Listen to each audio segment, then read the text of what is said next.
Assalamualaikum warahmatullahi wabarakatuh.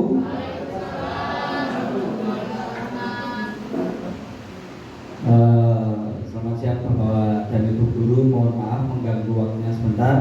Hari ini saya akan melakukan penugasan dari PPKG PJOK, diseminasi yang saya lakukan kemarin di SMA 3 selama 1 minggu. Sama fasilitator atau ada tugas berbentuk rencana tindak lanjut proyek. Nah, rencana tindak lanjut proyek ini para peserta disuruh untuk membuat proyek yang ini nanti imbasnya kepada peserta didik dan berpusat pada peserta didik. Nah, ini salah satu tugas PKG PJOK saya adalah mantra raja. Ini nanti pengaplikasiannya di P5, permainan tradisional Nusantara Jaya. Jadi akan saya terangkan sedikit kenapa saya mengambil tema permainan tradisional Nusantara Jaya ini. Karena dalam komponen P5 itu terdapat komponen yang namanya berkebinekaan global. Nah, permainan tradisional di sini ini nanti peserta didik saya arahkan untuk mencari permainan tradisional senusantara. Jadi peserta didik nanti mempersiapkan dari awal hingga akhir tentang permainan tradisional, tentang penyediaan alat, dia presentasi tentang sejarah, cara memainkan, peraturan, dan lain sebagainya. Di proyek saya ini, mantra raja ini akan saya hubungkan dengan materi di modul PKG PJOK, yaitu SEM, Sport Education Model. Jadi di permainan tradisional saya ini nanti akan ada struktur organisasi dalam melaksanakan suatu pertandingan. Guru sebagai fasilitator, tetapi yang melaksanakan secara penuh adalah dari peserta didik. Next Pak. Nah, permainan tradisional Indonesia, hum pipa layung gambreng. Nah, ini pasti ketika kita bermain permainan tradisional, ini hum. Nah, hum dulu biasanya hum pipa layung gambreng. Nah, permainan tradisional ini saya ambil. Permainan tradisional di sini walaupun bisa menyenangkan, bisa membuat peserta didik bahagia, di sini juga ada nilai-nilai dari keolahragaan, yaitu aktif, bergerak, senang, dan berpola hidup sehat. Jadi melalui permainan tradisional ini kita ajarkan kepada peserta didik untuk selalu menjaga kesehatan atau kebugaran tubuh. Lanjut Pak. Nah, ini latar belakang dari saya kenapa memilih permainan tradisional ini. Saya partisipasi aktif peserta didik untuk mendorong suara, pilihan, dan kepemilikan peserta didik melalui partisipasi aktif dalam perencanaan dan pelaksanaan kegiatan SEM. Nah, seperti yang saya sampaikan tadi, pelaksanaan kegiatan SEM, Sport Education Model, ini nanti ada ketua pelaksana, ada bendara, ada sekretaris, ada dewan wasit, ada juri, terus ada yang bertugas untuk mendokumentasikan secara lengkap. Jadi di praktek SEM ini kita disuruh untuk menyelenggarakan suatu pertandingan atau suatu kompetisi. Nah, ini nanti jika terlaksana, semua dari masing-masing kelas akan mencari permainan tradisional per kelas. Hanya contoh ini kelas 7A itu dia permainan gobak sodor, dia mempresentasikan, terus membuat technical meeting disampaikan tentang jumlah pemain, ukuran lapangan, cara permainan, terus kesalahannya seperti apa, itu yang menyampaikan dari peserta didik sendiri. Jadi ada bagian-bagiannya tersendiri. Terus yang main adalah dari kelas 7B, C, D, dan E. Nah, nanti jika di kelas 7B contohnya melaksanakan permainan lompat tali atau bentengan, itu nanti ya mereka harus memimpin jalannya pertandingan seperti memimpin technical meeting, terus membuat buku acara perlombaan, pesertanya, cara permainan, wasitnya siapa, jurinya siapa. Nah, yang selanjutnya adalah tentang permainan tradisional. SMP Daun Pelosok memiliki lingkungan yang mendukung jalannya proses kegiatan ini. Dibuktikan dengan aset berupa lapangan olahraga, aset guru, dan keterlibatan orang tua. Aset berupa lapangan kita punya lapangan basket, lapangan voli, ya, terus aset guru. Di sini aset guru kalau di modul kami. Jadi aset guru ini, guru mempunyai kompetensi dan ingin untuk menambah pengetahuan lebih dan bisa saling mendukung satu sama lain ketika rekan kerjanya melakukan kegiatan. Ya, keterlibatan orang tua ini pasti kita juga melibatkan, nanti akan melibatkan orang tua. Terus yang selanjutnya adalah kebutuhan lapangan, minimnya edukasi, menjaga kebugaran tubuh, minimnya kesadaran tentang pola hidup sehat. Nah, perlu kita ketahui bahwa anak-anak sekarang itu jika dia bermain game hanya bermain lewat HP. Maka dari itu ini akan saya coba melalui SEM untuk mereka melakukan permainan tradisional. Permainan tradisional ini warisan dari leluhur, mereka juga perlu tahu permainan tradisional itu seperti apa. Yang selanjutnya adalah keterbatasan dalam pengembangan keterampilan sosial. Yang selanjutnya mendorong peserta didik untuk terlibat aktif dalam kegiatan SEM. Nah, di sini Bapak Ibu guru nanti memfasilitasi peserta didik yang akan membuat suatu kompetisi. Jadi dari koordinator pelaksananya, terus manajer teknik, terus ada dewan wasit, ada juri, dan pendukung-pendukung lainnya. Biasanya pendukung lainnya itu ada yang dari sponsor, dari dukungan orang tua, atau dan yang lainnya. Next Pak.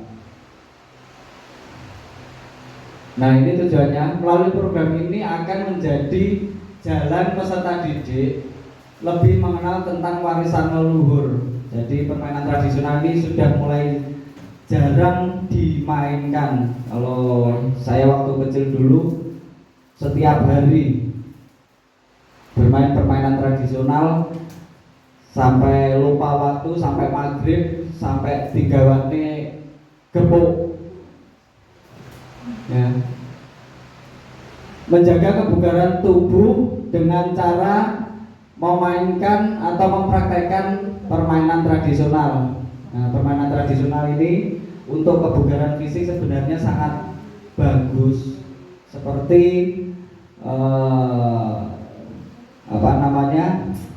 gobat sodor itu melatih kita untuk kewaspadaan, kelincahan, terus kecepatan. Nah, ini juga masuk dalam nilai-nilai olahraga. Mendorong partisipasi aktif peserta didik dan rasa keingintahuan tentang hal baru yang belum pernah mereka dapatkan.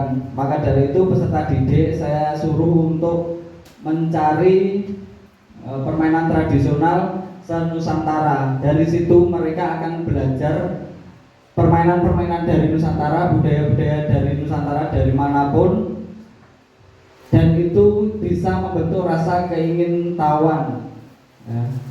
Contoh, permainan ini asalnya dari mana, terus sejarahnya seperti apa, bagaimana cara memainkan, di mana bisa memainkan, dan lain sebagainya. Itu juga masuk dalam nilai-nilai P5 berpikir kritis. Yang selanjutnya, meningkatkan kualitas kerjasama dalam bersosialisasi antar warga sekolah.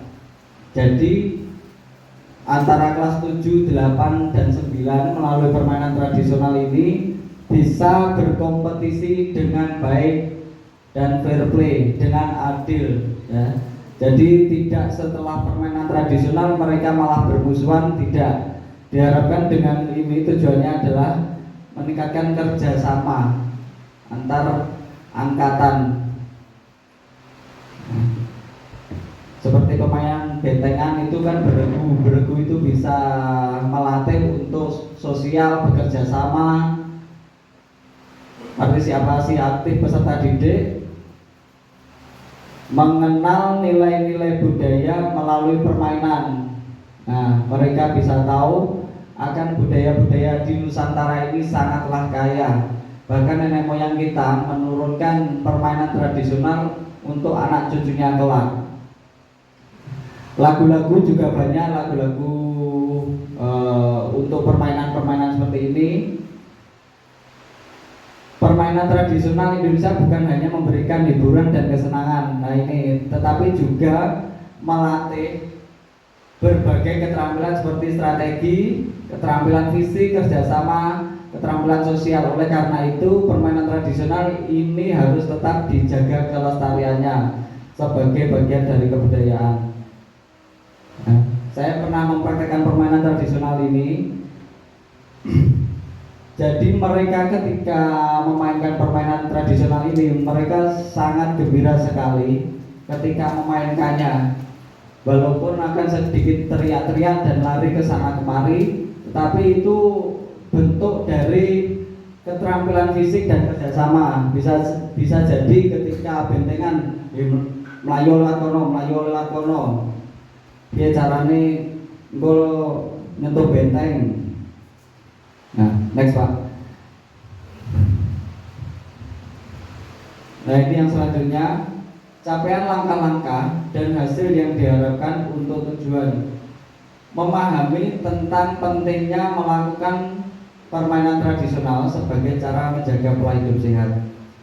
Pola hidup sehat ini masuk dalam bab di kelas 7. Jadi dari kelas 7 peserta didik sudah diajarkan untuk bagaimana cara mengelola hidup sehat. Bisa dari mereka melakukan aktivitas fisik, berjalan, berlari, mengikuti ekstrakurikuler olahraga, terus mengkonsumsi makanan-makanan sehat yang tidak membuat mereka sakit, terus minum vitamin, terus menjaga kebersihan lingkungan. Jadi lingkungan itu harus bersih dari sampah, terus membuang sampah pada tempatnya. Nah, ini kita juga mengajarkan hal-hal seperti itu di topik yang saya bahas ini. Yang selanjutnya adalah peserta didik memahami bagaimana memelihara kesehatan fisik dan mental. Nah, cara memelihara fisik, jika mereka mempunyai tujuan ingin bugar dalam olahraga, mereka harus melatihnya. Bisa melalui permainan tradisional setiap sore, terus bisa lari-lari sendiri. Nah, selanjutnya peserta didik disarankan mengeksplorasi isu kesehatan seperti perilaku hidup bersih, aktif, dan sehat. Jadi peserta didik ini nanti mengeksplorasi, mencari, menemukan, dan mempresentasikan, menganalisis, bahkan menciptakan bagaimana perilaku hidup bersih itu bisa dipraktekkan ke dalam kehidupan sehari-hari. Contohnya seperti apa? Mereka bisa mendefinisikan hidup bersih, hidup aktif, dan hidup sehat. Yang selanjutnya, peserta didik memahami nilai-nilai budaya dan sejarah yang terkait dengan masyarakat setempat. Dari mereka mencari permainan-permainan tradisional itu, mereka juga menggali budaya-budaya yang ada di Nusantara. Jadi peserta didik mengetahui budaya yang ada di Aceh, yang ada di Kalimantan, yang ada di Sulawesi, yang ada di NTT, memahami nilai-nilai budaya dan sejarah yang terkait dengan masyarakat setempat. Ya, kenapa masyarakat setempat seperti ini? Kenapa mereka memakai pakaian seperti itu? Mereka akan belajar dari situ mengenal negaranya sendiri di Nusantara ini. Selanjutnya, Pak. Langkah-langkahnya menginformasikan kepada kepala sekolah, rekan guru, peserta didik dan wali murid. Nah, ini termasuk dalam modul yang diajarkan di PKG PJOK, pembelajaran berbasis aset. Jadi sebelum kita melangkah, kita menginformasikan dulu kepada kepala sekolah selaku pemangku kebijakan. Setelah itu rekan guru kita informasikan akan adanya permainan tradisional yang berbentuk SEM, Sport Education Model, dan langkah-langkahnya seperti apa. Nanti Bapak Ibu guru bisa memfasilitasi atau membantu peserta didik untuk mereka bisa melakukan itu dengan lancar tanpa kendala, karena peserta didik itu yang notabene masih belum pernah melakukan atau membuat sistem kompetisi. Kita sebagai guru juga sebagai fasilitator memfasilitasi mereka, memberi arahan dan memberi bimbingan bagaimana caranya untuk membuat suatu kompetisi. Terus setelah ke rekan guru juga ke peserta didik. Nah, peserta didik ini nanti tiap kelas ada yang ditunjuk sebagai wasit, terus ada yang jadi ketua, ada yang jadi juri. Pokoknya kita sistem seperti kompetisi yang ada.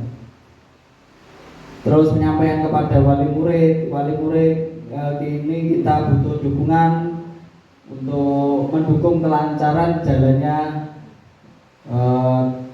kegiatan proyek ini.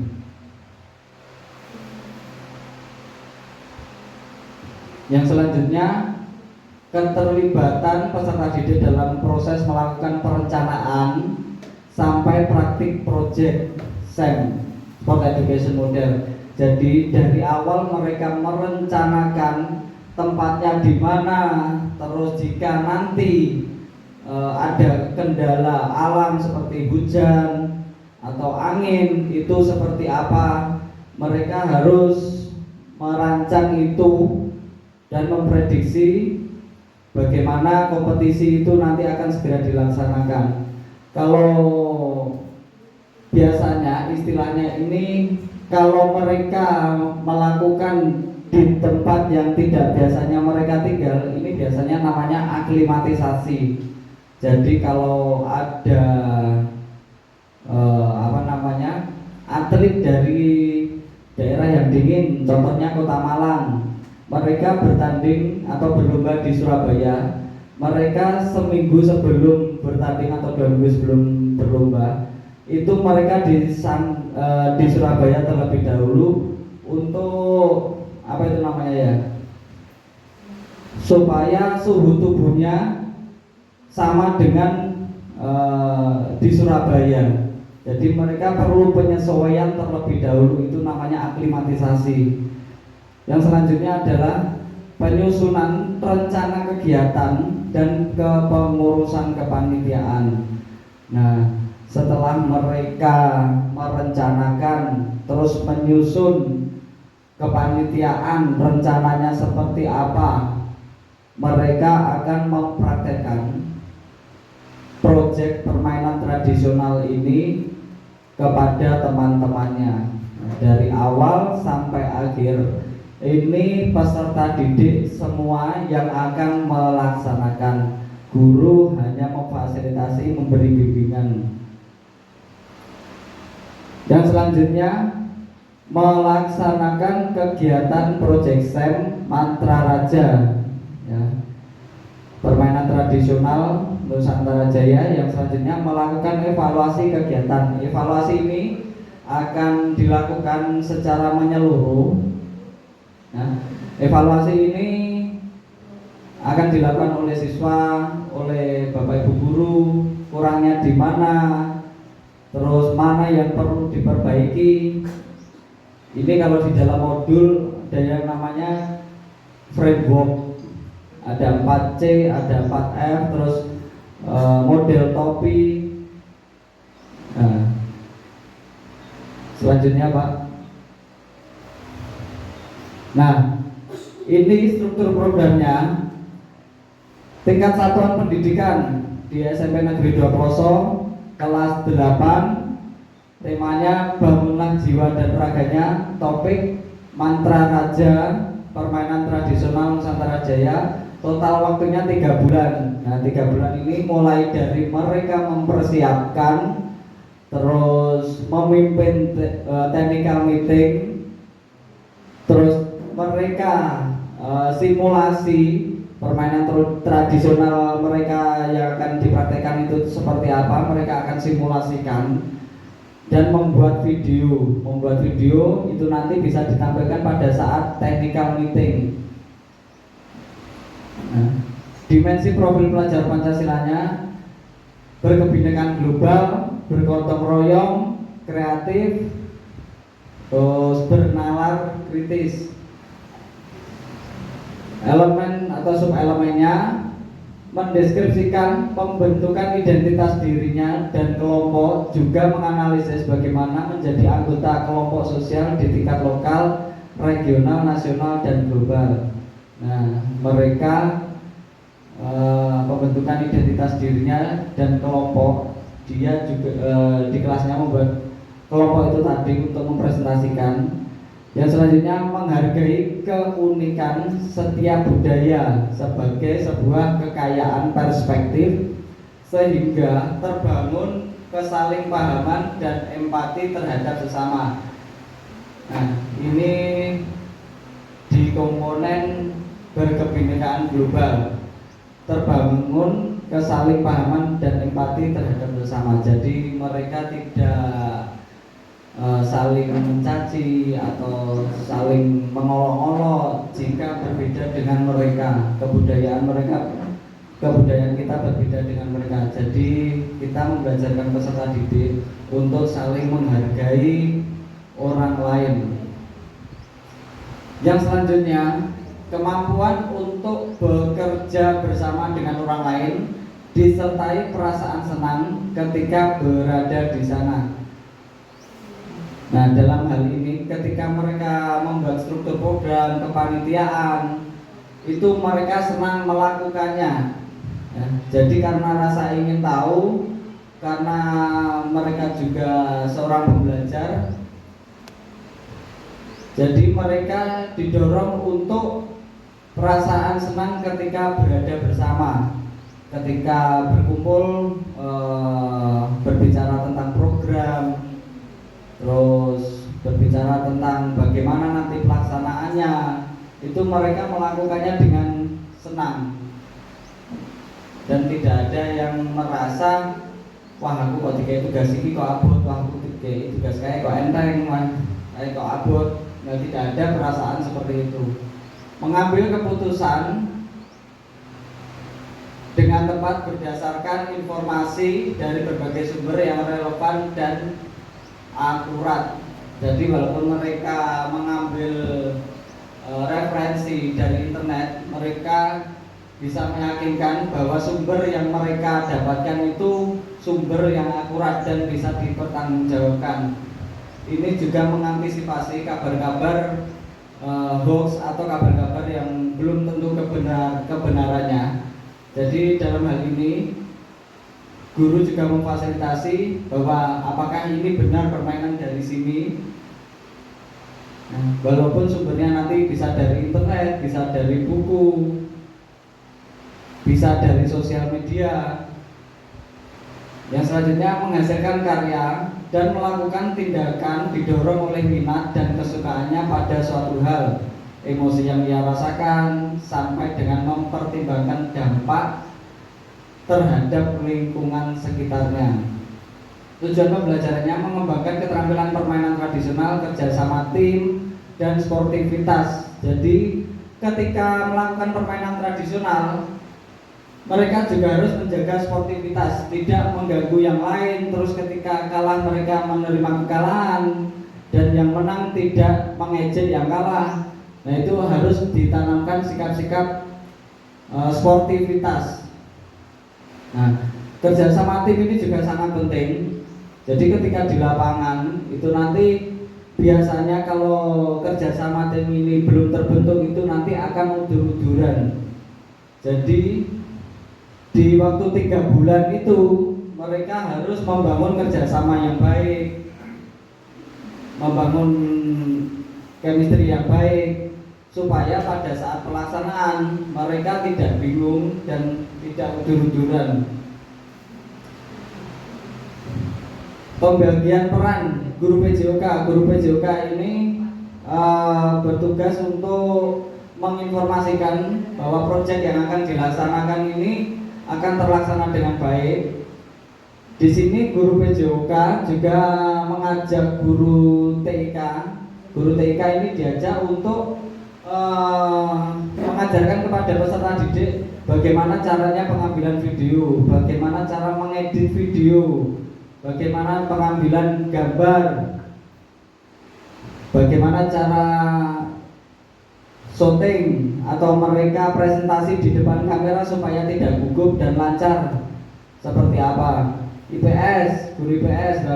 Guru IPS ini akan diajak untuk menjadi fasilitator supaya bisa menerangkan bahwa Nusantara ini sangat luas, beragam budaya, bahasa terbanyak di dunia nomor 2. Nah, terus sejarah-sejarah yang ada di Nusantara ini. Jadi guru IPS ini akan menerangkan tentang itu tadi.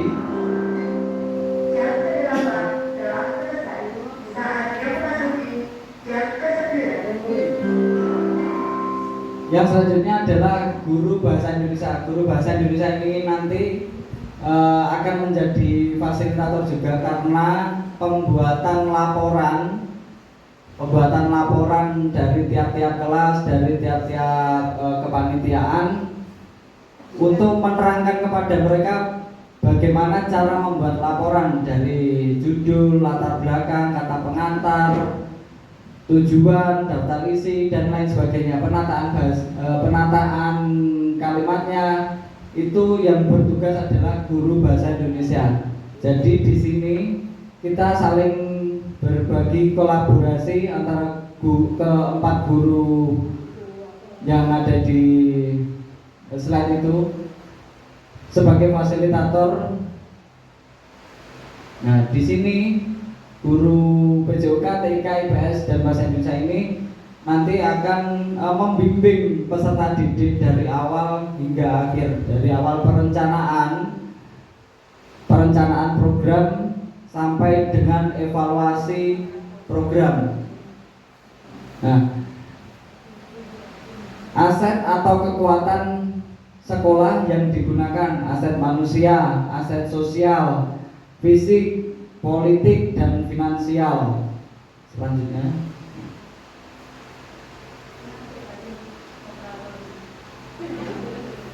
kapasitas sumber daya. Kapasitas sumber daya ini yang kita miliki aset fisik, lapangan bola basket, lapangan bola voli, halaman yang luas. Nah, ini bisa kita manfaatkan jika dalam permainan tradisional ini mereka dilakukan secara bersama-sama, karena lapangannya luas dan banyak. kita bisa melakukannya secara bersama-sama. Yang selanjutnya adalah aset manusia, yaitu kepala sekolah, guru, peserta didik. Pemanfaatan lingkungan sekolah untuk melakukan aktivitas fisik. Lanjut Pak. Evaluasi di sini akan mencakup capaian proses kegiatan SEM permainan tradisional. Prosesnya seperti apa? Mereka melakukannya seperti apa? Biasanya di awal-awal bingung, sampai pertengahan mereka bingung. Nah, itu perjalanan seperti itu kita evaluasi apa yang perlu dibenahi. Yang selanjutnya adalah pemahaman tentang proyek. Nah, pemahaman jika mereka dalam evaluasi proses ini mereka masih bingung, berarti pemahaman tentang kegiatan proyek mereka itu masih rendah. Ya, jadi mereka belum memahami tentang sport education model. Yang selanjutnya adalah wawancara, observasi, refleksi, dan kuesioner. Ya, mereka selaku panitia atau pemain, mereka juga diwawancara, diobservasi, direfleksi apa yang menurut mereka perlu perbaikan dan lain sebagainya. Tantangan dan solusi. Keterbatasan waktu. Solusinya adalah menjadwalkan dengan teliti. Nah, ini yang paling penting bagi peserta didik. Jadi mereka diajarkan untuk manajemen waktu, menjadwalkan kapan persiapannya, kapan kita rapat, kapan kita melaksanakan, kapan kita membeli bahan. Selanjutnya, keterbatasan sumber daya. Solusinya menggunakan aset yang dimiliki secara maksimal. Gencar melakukan sosialisasi dan persuasi. Jadi setiap hari kita juga menyampaikan ke peserta didik, tugasmu wis urung, kurangnya opo. Nah, kita akan sering-sering mengingatkan. Selanjutnya adalah kemampuan peserta didik dalam mengorganisir kegiatan masih kurang. Solusinya mempersiapkan secara teliti dan memberikan bimbingan terstruktur kepada siswa. Nah, bimbingan ini termasuk dalam menjadwalkan ya, kapan bimbingan. Nah, kalau di sini dulu Bapak Ibu guru kapan bimbingan skripsi WA dosennya dhisik dalam jam kuliah ini ngendi ya, itu kita juga menjadwalkan. Lanjut Pak. Nah, marilah kita lestarikan permainan tradisional ini sebagai bagian kebanggaan kita karena warisan leluhur kita. Ya, warisan leluhur kita yang sangat kaya. Mulai dari tebang dolanan, permainan tradisional ini yang mungkin belum tentu dimiliki oleh negara-negara lain. Nah, itu saja yang bisa saya sampaikan. Terima kasih atas perhatiannya. Wassalamualaikum warahmatullahi wabarakatuh.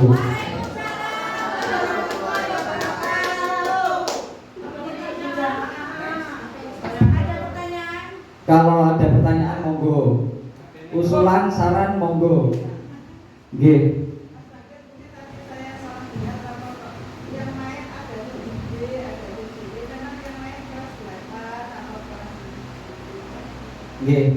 Itu tadi yang kelas 7 itu tadi sebagai contoh, tetapi yang pelaksanaan proyek ini nanti di kelas 8. Seperti itu. Ya. Sama cukup nggih? Cukup nggih. Terima kasih. Assalamualaikum warahmatullahi wabarakatuh.